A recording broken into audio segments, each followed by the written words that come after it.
નવી દિલ્હીમાં આગામી 3 દિવસ સુધી વરસાદનું પૂર્વાનુમાન. નવી દિલ્હી. ભારતીય હવામાન વિભાગ IMD અનુસાર નવી દિલ્હીમાં આગામી 3 દિવસ એટલે કે શુક્રવારથી રવિવાર સુધી હળવાથી મધ્યમ વરસાદ પડવાની શક્યતા છે. આ દરમિયાન ગાજવીજ સાથે વરસાદ પડી શકે છે. આગામી દિવસો માટે પૂર્વાનુમાન. શુક્રવાર. આજે દિલ્હીમાં ગાજવીજ સાથે હળવોથી મધ્યમ વરસાદ પડી શકે છે. મહત્તમ તાપમાન 33 થી 35 ડિગ્રી સેલ્સિયસ અને લઘુત્તમ તાપમાન 23 થી 25 ડિગ્રી સેલ્સિયસની આસપાસ રહેવાની સંભાવના છે. સવારે ઉત્તર-પૂર્વ દિશામાંથી પવન ફૂંકાશે અને સાંજે દક્ષિણ-પૂર્વ તરફ આગળ વધશે. શનિવાર અને રવિવાર 2 અને 3 ઓગસ્ટ આ 2 દિવસ દરમિયાન પણ વાદળછાયું વાતાવરણ રહેશે અને હળવો વરસાદ ચાલુ રહેશે. દિવસનું તાપમાન 34 થી 36 ડિગ્રી સેલ્સિયસ અને રાત્રિનું તાપમાન 24 થી 26 ડિગ્રી સેલ્સિયસની વચ્ચે રહી શકે છે. ભારે વરસાદની ચેતવણી.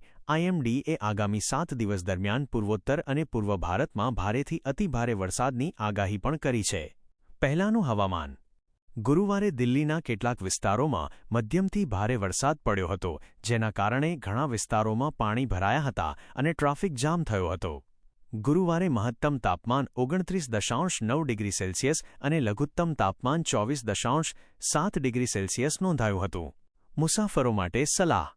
હવામાન વિભાગે મુસાફરોને સાવચેત રહેવાની સલાહ આપી છે, કારણ કે સતત વરસાદને કારણે મુસાફરીમાં અસુવિધા થઈ શકે છે.